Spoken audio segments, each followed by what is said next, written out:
오늘 우리가 함께 나누실 말씀은 요한계시록 3장 14절부터 22절의 말씀은 신약성경 402쪽입니다. 우리 다 같이 함께 합독하시겠습니다. 라오디게아 교회의 사자에게 편지하라. 아멘이시오 충성되고 참된 증인이시오 하나님의 창조의 근본이신 이가 이르시되 내가 내 행위를 아노니 내가 차지도 아니하고 뜨겁지도 아니하도다. 내가 차든지 뜨겁든지 하기를 원하노라. 내가 이같이 미지근하여 뜨겁지도 아니하고 차지도 아니하니 내 입에서 너를 토하여 버리리라. 내가 말하기를 나는 부자라 부요하여 부족한 것이 없다 하나 내 곤고한 것과 가련한 것과 가난한 것과 눈먼 것과 벌거벗은 것을 알지 못하는도다. 내가 너를 권하노니 내게서 불로 연단한 금을 사서 부요하게 하고 흰옷을 사서 입어 벌거벗은 수치를 보이지 않게 하고 안약을 사서 눈에 발라 보게 하라. 무릇 내가 사랑하는 자를 책망하여 징계하노니 그러므로 내가 열심을 내라 회개하라. 볼지어다 내가 문 밖에 서서 두드리노니 누구든지 내 음성을 듣고 문을 열면 내가 그에게로 들어가 그와 더불어 먹고 그와는 나와 더불어 먹으리라. 이기는 그에게는 내가 내 보좌에 함께 앉게 하여 주기를 내가 이기고 아버지 보좌에 함께 앉은 것과 같이 하리라. 귀 있는 자는 성령이 교회들에게 하시는 말씀을 들을지어다. 아멘. 할렐루야. 오늘은 우리가 이제 그 요한계시록을 2달 동안 함께 보면서 7교회 소아시아 7교회를 저희들이 함께 살펴보는 가운데 마지막 이제 7번째 교회를 저희들이 살펴보게 됩니다. 요한계시록 3장 우리 함께 읽은 14절에서 22절까지의 말씀을 가지고 우리 제목을 함께 읽어볼까요? 시작. 나의 신앙의 온도 몇 도입니까? 라는 제목으로 함께 은혜를 나누도록 하겠습니다. 인간의 이게 생존을 위해서 오직 우리 필요한 체온이라고 하죠. 체온은 36.5도라는 아주 좁고 정교한 경계 위에서만 가능합니다. 태어나는 순간부터 죽는 순간까지 몸은 이 온도를 유지하기 위해서 1초도 쉬지 않고 투쟁을 하죠. 온도가 조금만 올라도 땀을 흘려 식히려고 하게 되고요. 조금만 내려가도 몸은 열을 내게 됩니다. 의식하지 않아도 잠자는 동안에도 몸은 스스로 36도를 유지하고 되돌리기 위해서 애쓰고 또 애쓰게 됩니다. 이렇듯 육체의 온도는 정말로 정직하죠. 그래서 우리는 통증과 열을 통해서 내가 살아있음을 또 알게 되고요. 또 혹은 내 몸이 어딘가가 고장난 것은 아닌가라는 것을 우리가 알아차리게 됩니다. 자, 그런데 의학적으로 가장 두려운 상태는 온도가 변하는 것이 아니라 어쩌면 온도가 변하고 있음에도 느끼지 못하는 것이라고 할 수가 있을 것입니다.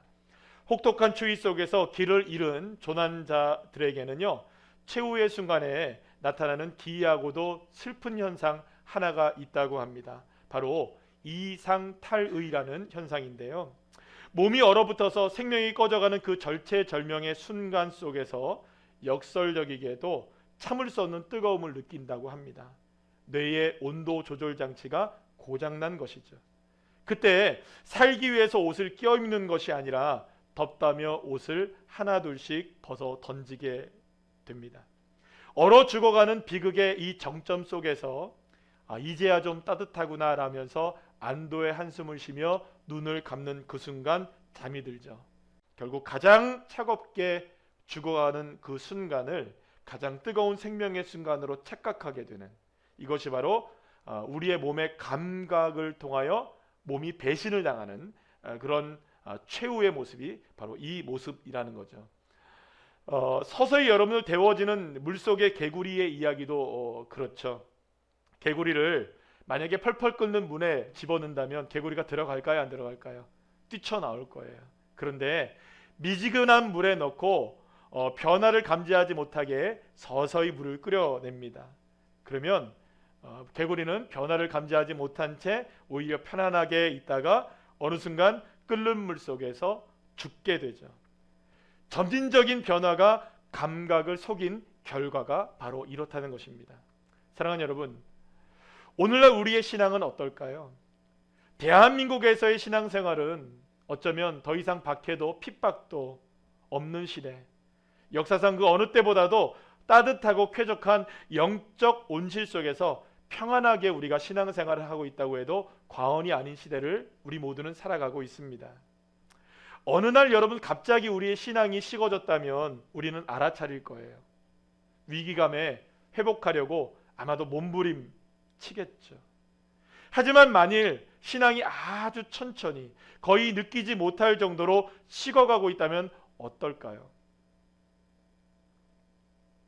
기도가 조금씩 짧아지고 주일이 조금씩 다른 날과 비슷해지게 되고 헌신의 열기가 조금씩 미지근해져 갔다면 말입니다. 두려운 것은 이것입니다. 만일 이미 감각이 무뎌질 대로 무뎌져서 내 영혼이 식어졌다는 것조차 느끼지 못하는 영적 저체온증, 만약에 우리가 그런 상태라면 어떻습니까? 조난자가 추위를 느끼지 못하듯 개구리가 뜨거운 물을 감지하지 못하듯 자신의 신앙이 얼마나 무기력해졌는지도 무뎌졌는지도 전혀 알아차리지 못한 채 살아가고 있다면 말입니다. 사랑하는 여러분, 오늘 주님은 우리의 그 평온한 온도계를 뒤흔들면서 우리 한 사람 한 사람을 향해 질문하십니다. 너의 그 안락함이 식은 죽어가고 있는 저체온증의 신호가 아니냐. 이제 우리는 차지도 않고 덥지도 않은 상태, 세상과 적절히 타협하여서 아무런 영적인 통증을 느끼지 못하는 그런 온도가 어쩌면 주님께서는 토해내고 싶을 만큼 견디기 어려운 우리들의 모습이라고 주님이 말씀하고 있는 것은 아닌지를 돌아봐야 하는 것입니다. 사랑하는 여러분, 이제 우리는 2000년 전 소아시아의 가장 화려했던 도시, 그러나 주님으로부터 가장 처절한 처참한 진단을 받게 되었던 이 라오디게아 교회의 거울 앞으로 우린 나가게 됩니다. 그리고 그 거울 너머에서 우리가 놓치고 있었던 영혼의 민낯을 향해 주님께서 우리의 마음의 문을 두드리시면서 우리 주님께서 우리를 부르시는 간절한 그 음성을 듣게 될 것입니다. 그리고 그 음성에 반응하여 오늘 우리의 신앙이 다시 한번 깨어나고 뜨거운 열정으로 다시금 세워지는 저와 여러분 모두가 되시기를 간절히 축원합니다. 라오디게아는요, 인구가 많고 부유한 도시였습니다. 지금 저희들이 함께 살펴보고 있는 이 라오디게아 교회는요, 지난주에도 살펴보았던 이 빌라델비아 교회와 함께 터키 지방의 튀르키예 지방의 남쪽의 중심에 있는 지역입니다. 이 지역이 굉장히 지진이 많은 지역이었어요. 그래서 이제 그렇다는데요. 여기 보시면 이 그 라오디게아 교회 유적지인데요. 라오디게아 도시의 유적지인데요. 이 굉장히 인구가 많고요, 부유했던 도시로 알려져 있습니다. 특히 이 라오디게아는요, 은행이 많고 금융의 중심지였을 뿐만 아니라 안약을 제조하기 위한 의료 전문 학교가 세워져 있었고요. 또 약품 제조가 굉장히 활발하게 일어났던 지역이 바로 이 라오디게아였습니다. 그뿐만이 아니었어요. 게다가 이 라오디게아 교회는요, 양모 산업의 중심지로 명성을 날렸는데요. 이렇게 라오디게아는요, 그 금융과 의학과 또 의류 산업 등으로 인하여서 굉장히 활발한 부를 누리게 되었던 아주 이렇게 뭐랄까요, 부유한 도시가 바로 이 라오디게아였던 것이에요. 그런데 이 AD 60년경에 이 소아시아 지방을 강타한 지진이 일어나게 됩니다. 그래서 여러분들 계속해서 요즘에 이 주일날 듣는 이야기 중에 하나가 지진이 일어났다는 얘기를 많이 들으시죠? 근데 바로 그 지역이 다 지진이 많이 일어났던 지역이었어요.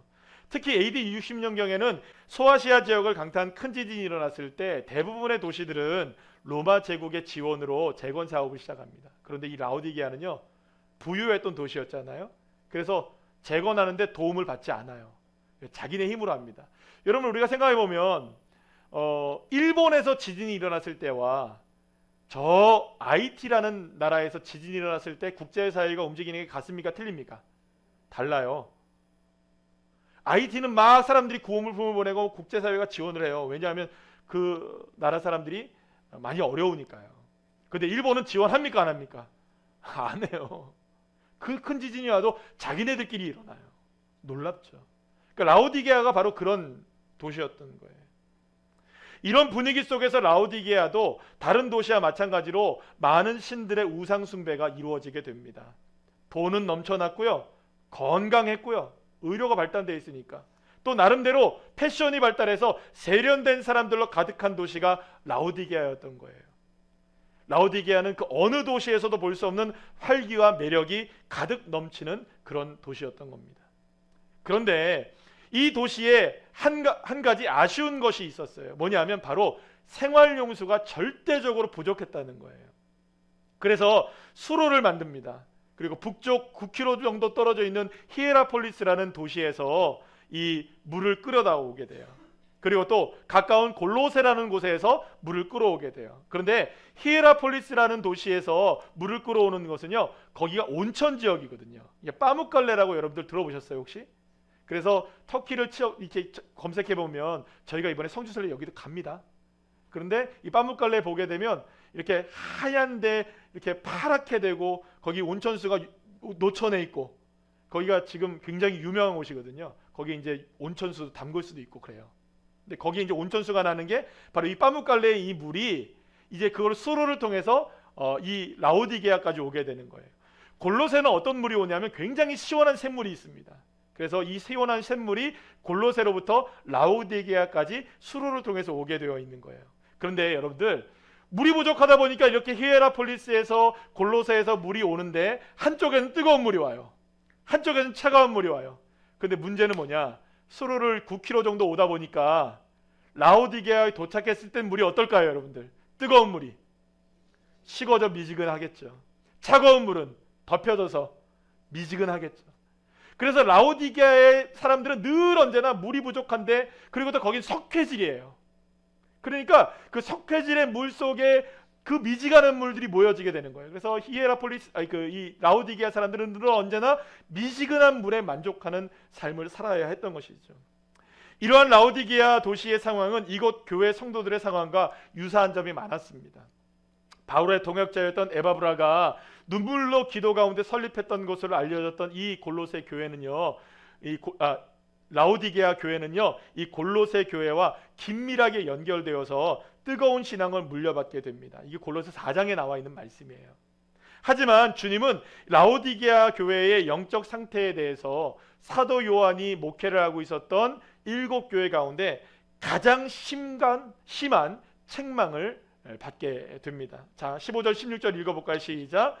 내가 내 행위를 아노니 내가 차지도 아니하고 뜨겁지도 아니하도다. 내가 차든지 뜨겁든지 하기를 원하노라.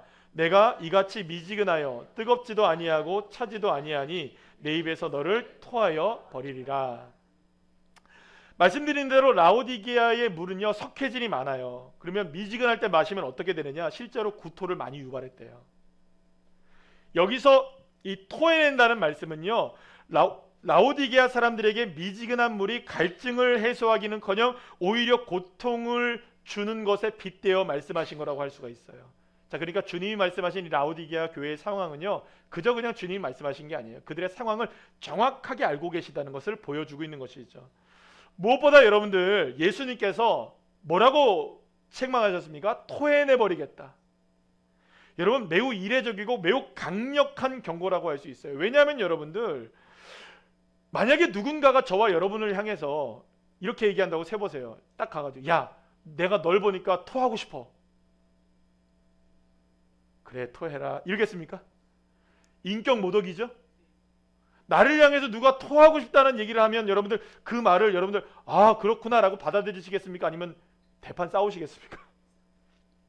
가만히 있지 않으실 거예요.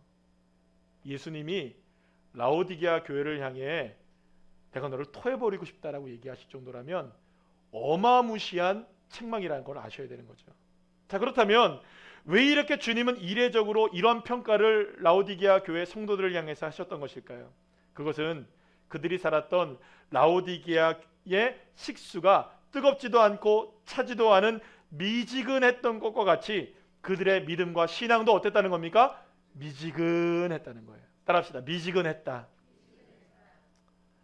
많은 사람들이요, 자신의 신앙생활을 열심히 하지 않는다고 생각하는 경우들이 많아요. 여러분들은 어떠세요? 여러분들 열심히 있으십니까? 아멘이 안 나오시네요. 아마도 내가 정말 열심을 다해도, 우리 순장님들 정말 열심히 하시잖아요. 우리 회장님들 열심히 하시잖아요. 회장님들, 순장님들 열심히 하시고 선생님들 열심히 하시고 얼마나 열심히 하세요. 그래도 그분들 물어보세요. 정말 열심히시죠? 아유, 아니에요. 난 부족해요. 나 열심히 못했어요. 이런 얘기 하신다고요. 그래서 많은 사람들이, 성도님들이 나의 열심이 늘 언제나 부족하다고 생각을 해요. 그러나 여러분, 이런 생각을 하죠. 미지근하게 신앙생활을 한다고 해서 그것이 정말로 주님으로부터 책망을 받을 만한 일인가? 라는 생각을 할 수 있어요. 만약에 여러분들 미지근한 신앙이 문제가 된다는 걸 안다면 우리는 그대로 가만히 있지 않을 거예요. 왜냐하면 미지근한 것이 그 정도로 주님께 토해버리고 싶을 정도라면 주님 우리 앞에 여러분 토하도록 내버려 두시겠습니까? 그렇게 하지 말도록 하여야겠습니까? 토해버려도 괜찮습니까? 안 되죠. 어쩌면 어떤 분들은 이렇게 얘기할지도 모르겠어요. 미지근해도 방탕한 삶을 사는 것보다는 낫지 않을까요? 그렇죠, 여러분들? 교회를 안 나오는 것보다는 그래도 주일에 한 번 정도, 한 달에 한 번 정도 교회를 나오는 게 그래도 낫지 않은가요? 하지만 오늘 주님은 바로 이 미지근함에 대하여 신랄한 책망을 가하고 있다는 것을 우리는 기억해야 할 필요가 있습니다. 제가 여러분들 이 7교회를 설교를 하면서 최근 들어 한 2달 동안 너무 힘듭니다. 반응이 없어요. 왜 보통 이렇게 얘기하면 아멘도 하고 아 그렇습니다, 아 그렇군요 이렇게 하는데 이게 반응이 안 나와요. 제가 그걸 알아요. 왜냐하면 이게 쉽지 않은 말씀이라는 걸 알기 때문에. 그래서 누군가가 우리 목사님들이 말이야 7교회 설교해봤어 그러면 제가 잘 생각해보고 하라고 그러려고요. 이게 웬만한 담력이 아니면 설교하기 쉽지가 않아요. 어렵습니다. 여러분. 반응이 없어요. 여러분들 저 어떻게 보시는 줄 아세요? 그냥 이러고 계세요. 그냥. 우리는 큐티를 하니까 이게 본문이 오니까 우리가 하는 거지. 그래서 저는 여러 설교를 준비하는 게 쉽지가 않습니다. 왜냐하면 이게 어려운 말씀이에요. 왜 어렵다는 말이 무슨 말이냐면 들으면 알면 여러분 어떻게 해야 돼요, 여러분? 실천하고 바꿔야 되는 이게 만만치 않은 일이기 때문에 그래요. 여러분들의 고민을 압니다. 그래서 계속 이 설교를 하면서 7교회에 관한 설교를 하면서 계속 제가 말씀드리는 게 뭐냐면 목사님은 모르잖아요 라고 얘기하실 것 같아요. 목사님 우리처럼 살지 않으니까 모르실 것 같아요. 목사님 맨날 교회만 있으시니까 세상 모르잖아요. 그럼 여러분들이 여기 와서 하시면 됩니다. 누가 오늘 그러시더라고요. 목사님 오늘 아침에 제가 얘기하니까 목사님처럼 살면 저는 못 살아요 그러더라고요. 어제 몇 시에 퇴근하셨냐요? 저 새벽 1시에 퇴근했거든요. 주 52시간 없습니다. 우리 주 5일째 근무 아닙니다 여러분. 여기까지 하고 오늘 이 말씀을 들으면서 여러분들 잘 깨닫는 주의 자녀들 되시기를 간절히 축원합니다. 주님은 라오디게아 교회 성도들이 다른 교회와는 달리 큰 박해나 위협 속에 있었다는 것을 말씀하진 않으세요. 물론 그들에게도 우상 숭배에 대한 유혹과 박해가 아주 없었던 것은 아니었을 거예요. 하지만 그러한 상황 속에서도 라오디게아 교회 성도들은요 이런 얘기를 합니다. 나는 부자라, 나는 부요하다, 부족한 것이 없다 막 이런 얘기를 해요.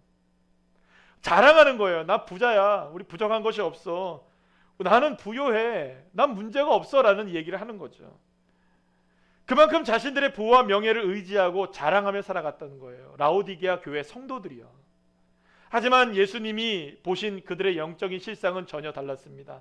17절 말씀 읽어볼까요? 시작. 내가 말하기를 나는 부자라 부요하여 부족한 것이 없다 하나 내 곤고한 것과 가련한 것과 가난한 것과 눈먼 것과 벌거벗은 것을 알지 못하는도다.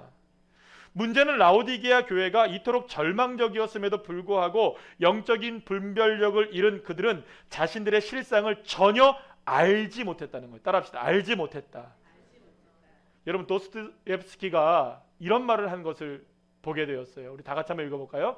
인간이 빠질 수 있는 가장 깊은 구렁텅이는 자신이 구렁텅이에 있다는 것을 모르는 상태다. 정확하죠. 라오디게아가 바로 이러한 상황 가운데 놓여 있었던 것입니다. 라오디게아 성도들은 스스로를 부자라고 진단합니다. 부요하여 부족함이 없다라고 선언합니다.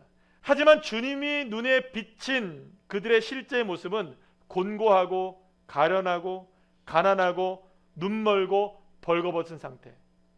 이 5개의 형용사가 그들의 민낯을 그대로 드러내고 있는 것이죠. 거울 앞에 서 있으면서 거울을 바라보지 않는 것, 체온계를 쥐고 있으면서도 숫자를 바라보지 눈금을 잃지 않는 환자, 그것이 바로 그들의 모습이었던 것이고 그들의 삶이었던 것입니다. 여러분, 가장 위험한 무지는요, 모른다는 사실조차 모르고 살아가는 겁니다. 자, 그렇다면 라오디게아는 어쩌다가 이러한 미지근한 신앙을 갖게 되었을까요? 라오디게아 교회의 성도들도 처음에는 열심히 있었습니다. 주님을 향한 사랑도 뜨거웠습니다. 하지만 자신들도 모르게 서서히 천천히 십자가보다 그들이 속한 문화에 더 많은 영향을 받기 시작합니다. 그러는 동안 삶은 부유해지고 그 풍요 속에서 만족스러운 삶이 이어지게 되어지죠. 어느 순간 그들에게 하나님은 존재하기는 하지만 주변에 계신 분들이 되어지게 됩니다. 교회와 신앙은 선택의 대상이 되죠. 그렇게 그들은 종교 소비자가 되어지게 됩니다. 금융에 투자하는 방식으로 신앙에 투자하기 시작하고요, 옷을 쇼핑하는 방식으로 예배에 참여하기 시작합니다. 의학과 지식을 이용하는 방식으로 교회와 주님을 선택하게 되죠. 그들은 주님을 부인하진 않습니다. 그저 주님을 여러 가능성 중에 하나로 정도 만들었을 뿐입니다. 그들에게 주님과 교회, 신앙은 삶의 일부였을 뿐 전부가 되지는 못했던 것이죠. 이것이 바로 주님께서 말씀하신 라오디게아 교회의 미지근함이었던 것입니다. 그리고 이러한 미지근함 때문에 주님은 그들을 어떻게 하신다고요? 토해내 버리시겠다라고 말씀하고 계시는 것입니다. 라오디게아 교회는요, 7교회 가운데 가장 부유했던 교회였어요. 평안했습니다. 하지만 주님으로부터 가장 준엄한 책망을 들어야 했습니다. 여러분, 이 엄중한 책망을 들어야 했던 이유는요, 노골적인 죄가 아니었어요. 극악적인 이단 때문이 아니었습니다. 변절하는 신앙 때문이 아니었습니다. 그것을 촉발했던 그들의 가장 큰 문제는 밍밍함이었습니다. 밍밍함. 라오디게아의 물 상황을 여러분 다시 한번 떠올려 보세요. 히에라폴리스에서 뜨거운 온천물이 옵니다. 골로새의 시원한 샘물이 라오디게아로 옵니다. 그러나 라오디게아에 도착했을 때는 미지근한 물이 되고 말았죠. 이렇게 미지근한 물은 누구에게도 만족을 주지 못했던 것입니다. 이것이 핵심입니다. 미지근함의 문제는요, 온도 자체가 아니라 쓸모가 없다는 거예요. 기능을 상실한 것이라는 거죠. 사랑하는 여러분, 뜨거운 신앙은 세상을 치유합니다. 순교자의 피가 교회의 씨앗이 되었듯 뜨거운 원신은 세상과 교회를 변화시키는 놀라운 역사를 나타내죠. 그러나 미지근한 신앙은 무엇을 합니까? 세상을 치유하지도 못하고 변화시키지도 못합니다. 자, 그렇다고 세상과 분명하게 다르게 나타나지도 않습니다. 여러분, 교회를 다니지만 가장 슬픈 것은 무엇일까요? 교회가 없어져도 크게 달라질 것이 없는 삶을 살아갈 수도 있다는 것이에요. 그리스도인이라고 말하지만 그리스도가 없이, 하나님이 없이, 예수님 없이, 성령님 없이도 내 힘으로 살아갈 수 있는 삶. 돈, 금, 패션, 의술, 지식, 이 모든 것의 성공으로 인하여서 라오디게아 교회의 성도들은 풍요와 번영을 누릴 수 있었습니다. 그들은 물질적으로 완전히 성공한 나머지 주님의 은혜를 서서히 잃어버리게 되었던 것이죠. 풍요에 마취되어지고 하나님에 대한 감각은 상실한 것. 그래서 주님은 이러한 라오디게아 교회를 향해 3가지 제안을 하십니다. 어떤 제안을 하시느냐? 이게 바로 오늘 계속해서 나오고 있는 이야기들인데요. 불로 연단한 금을 사고 흰 옷을 사고 안약을 사서 바르라고 얘기하십니다. 여기서 중요한 것은 내게 사라, 내게 사라. 누구에게 사라? 예수 그리스도에게 이거를 돈을 주고 사라는 거예요. 지불하여, 그러니까 대가를 지불하고 이거를 구매하라고 주님이 요청하고 계시는 거예요. 누구에게만 사야 된다는 거예요? 주님에게만. 그러면 여러분 이건 어떤 의미를 갖고 있을까요? 그들은 은행에 잔뜩 쌓아놓은 돈이 있어서 부자라고 생각했습니다. 그러나 실제로 그들은 가난하고 곤고했습니다. 영적으로 말이죠. 그러므로 그들은 이제부터 주님으로부터 진정한 정금을 사서 주님만이 우리를 진정으로 부욕해 하시는 분이십니다. 할렐루야. 이 믿음의 삶을 살아내야 했던 것이죠. 그들은 세련된 양털 옷을 걸치고 유행에 민감한 삶을 살아가고 있었습니다. 그러나 내면의 부끄러움은 가릴 수가 없었죠. 죄가 많았던 것이죠. 그러므로 이제 라오디게아 교회 성도들은요, 주님으로부터 핏값으로 사신 흰 세마포 옷을 사 입고 나의 죄를 주님 앞에 회개하며 주님 예수 그리스도의 십자가의 은혜로 살겠습니다. 할렐루야. 이 믿음으로 살아내야 했던 것이죠. 그리고 그들은 자신이 세계 최고의 건강을 갖고 있고 시력을 갖고 있다고 생각했어요. 왜냐하면 눈병이 나도 안약을 갖고 있었거든요. 몸이 아파도 약이 있었거든요. 그러나 이제 주님이 말씀하십니다. 하나님을 바라볼 수 없는 그들의 인생 가운데 주님이 다가오셔서 이제 너희의 눈을 진정으로 떠라. 너의 눈이 진정으로 하나님의 은혜로 띄어져야 한다. 내게 안약을 사서 너의 그 어두운 눈을 밝혀라. 사랑하는 여러분, 주님을 향해 눈이 밝아지는 주의 자녀들 되시기를 소망합니다. 그러나 우리가 한 가지 분명하게 생각해야 할 것이 있습니다. 주님은 라오디게아 교회 성도들의 풍요로움 그 자체를 꾸짖지는 않으셨어요. 그들의 번영을 나무라지는 않으셨습니다. 주님은 그들이 가진 돈이나 좋은 옷이나 의술이나 지식에 대해서 어떤 경멸의 말씀도 하지 않으셨어요. 하지만 그것들 안에 영원한 가치가 있다고 믿고 그것만 따르고 살아가고 있는 그 망상을 가차없이 주님이 깨트리고 계시는 거예요. 풍요에 마취되고 하나님을 향한 진정한 긴장을 잃어버린 그들의 삶을 호되게 주님이 꾸짖고 계시는 것입니다. 오늘 보면 19절 말씀 다 같이 읽어볼까요? 시작. 무릇 내가 사랑하는 자를 책망하여 징계하노니 그러므로 내가 열심을 내라 회개하라. 그리고 주님은 라오디게아 교회 성도들을 향해 가장 성경상에서 가장 아름다운 초대와 초청장을 통해 그들을 부르시는 장면을 보게 됩니다. 20절 말씀 다 같이 읽어볼까요? 볼지어다 내가 문 밖에 서서 두드리노니 누구든지 내 음성을 듣고 문을 열면 내가 그에게로 들어가 그와 더불어 먹고 그는 나와 더불어 먹으리라. 아멘. 사랑하는 여러분, 주님의 책망은 굉장히 단호하셨죠? 가혹하실 정도의 책망이셨죠? 토해내버릴 것이다. 그런데 주님의 초대는 너무나 부드럽죠. 여러분 굉장히 언밸런스하죠. 그런가요, 안 그런가요? 만약에 주님이 이토록 책망하실 정도라면 주님이 문을 깨부시고 들어가셔야 되죠. 야, 너 뭐야? 너 이렇게 살면 되겠어? 너 한번 보자. 다 뒤지고 마치 이제 이렇게 와가지고 다 수색하는 것처럼 다 깨부실 것 같아요.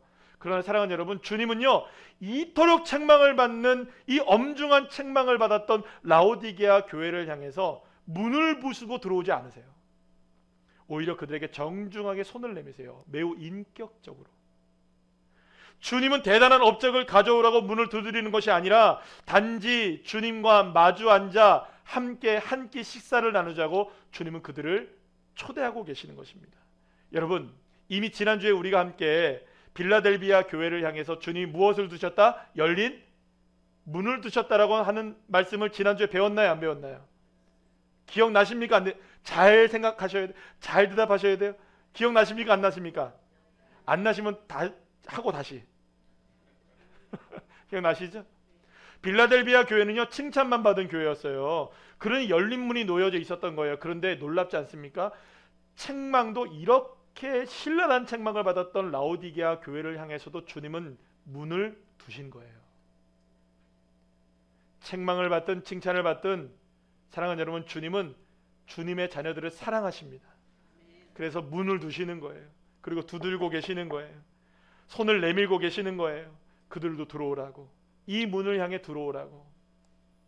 이제 그 문을 열고 저와 여러분이 주님의 손을 잡을 때 비로소 우리는 진정으로 부요한 삶을 살게 될 수 있고 가장 아름다운 옷을 입게 될 수 있고 영의 눈이 열려져서 주님을 온전히 바라볼 수 있는 믿음의 삶을 살아갈 수 있게 됨을 믿으시길 바랍니다. 그리고 그것이 바로 주님께서 라오디게아 교회를 향해 마지막으로 약속하신 말씀을 통해 드러나게 됩니다. 21절 말씀 읽어볼까요? 시작. 이기는 그에게는 내가 내 보좌에 함께 앉게 하여 주기를 내가 이기고 아버지 보좌에 함께 앉은 것과 같이 하리라. 아멘. 주님 우리와 함께 앉아있기를 원하시니 할렐루야. 사랑하는 여러분, 저는 설교를 시작하면서 여러분들에게 나의 신앙의 온도 몇 도입니까? 라는 질문으로 시작을 했습니다. 이제 우리는 이 질문이 왜 그토록 중요한 질문인지를 알게 되었습니다. 라오디게아 교회 성도들의 비극은요, 단지 미지근한 것이 문제가 아니었던 거예요. 진짜 문제는 무엇이었을까요? 자신이 미지근하다는 것도 몰랐던 것이 진짜 문제였던 거죠. 부자라고 생각했지만 가난했고요, 볼 수 있다고 생각했지만 볼 수 없었고요, 옷을 입었다고 생각했지만 벌거벗은 존재들이었던 것, 그러나 그걸 모르고 살아가고 있었다는 것. 사랑하는 여러분, 그렇다면 오늘의 나는 어떻습니까? 삶의 안락함에 길들여져서 주님의 노크 소리 좋다 소음으로 여기고 있지는 않습니까? 미지근함은 죄가 아니라고 여러분들 변명하고 있지는 않습니까? 그것은 주님이 토해내고 싶은 상태임을 여러분 우리는 결코 잊어서는 안 되는 것입니다. 그래서 오늘 주님은 우리에게 또다시 묻고 계십니다. 내 신앙의 온도 몇 도이냐? 그런데 여러분, 설교를 마무리 지으면서 저는 고민하게 되었어요. 우리가 도대체 이 온도를 말할 수 있는 사람이 몇 도일까? 생각해보니 여러분들 온도가 나오는 게 있더라고요. 당근의 온도. 당근하면 온도 나오죠? 저는 38.7도 정도가 돼요. 저 당근 많이 해요. 이래저래 팔아본 것도 많고 산 것도 있어요.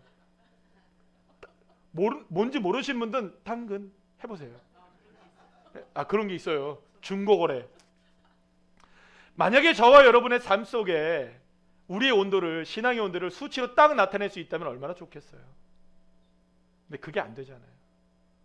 내가 열심히 있어도 내 온도를 모르고, 내가 미지근해도 내 온도를 모르고요, 차가워져도 솔직히 말해서 내 신앙의 온도를 몰라요. 그래서 어쩌면 당신의 신앙의 온도는 몇 도입니까? 제가 여러분들한테 질문을 해도 어쩌면 대답하지 못할 수 있어요. 그러나 여러분, 대답할 수 없어도 괜찮습니다.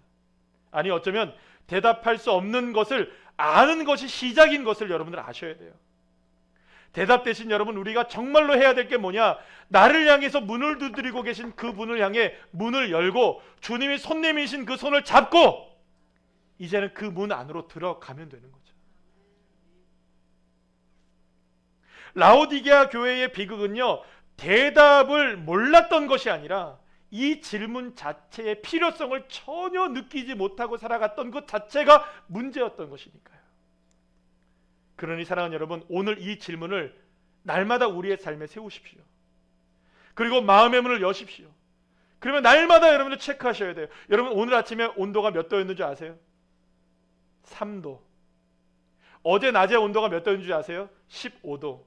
어제 제주도의 온도가 몇 도였는지 아세요? 22도. 날마다 우리는 우리의 삶 속에서 아침마다 온도를 체크합니다. 그리고 오늘의 옷을 어떻게 입어야 될지를 결정하죠. 시대와 오늘 우리가 살아가는 온도는 체크하면서 왜 우리의 영적인 온도는 그렇게 무관심합니까? 사랑하는 여러분, 그래서 오늘 하루를 시작할 때마다 내가 스마트폰으로 오늘의 온도를 날마다 바라보듯 나의 신앙의 온도를 날마다 체크해서, 주님, 나는 오늘 신앙의 온도를 몇 도로 시작하나요? 나는 오늘 하루를 마칠 때 내 신앙의 온도는 주님 몇 도였나요? 주님, 혹시 미지근하진 않았습니까? 차갑지는 않았습니까? 더 뜨거워야 되는데 내가 미지근함에 만족한 것은 아니었을까요? 날마다 내 신앙의 온도를 점검하는, 믿음의 자녀가 되시기를 축복합니다. 그러면 주님이 차려놓으신 식탁 안으로 우리는 들어갈 수 있게 되는 것이죠.